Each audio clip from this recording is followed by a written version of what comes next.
Just this week, I happened to be in a document where I had to move from the beginning of the document to the end and back again many times.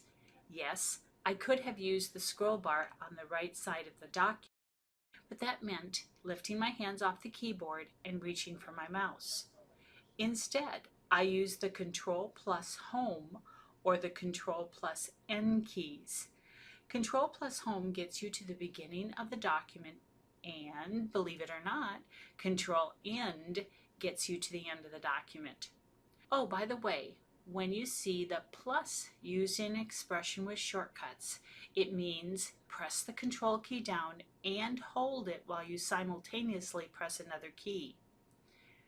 I also saw someone using the Ctrl plus Home trick when they were typing out a long name for a particular file. They needed to add something at the beginning of the title, so they used the Ctrl plus Home shortcut to move their cursor to the beginning of the line. I thought that was pretty neat. The trick for me is to remember the tip when I need it.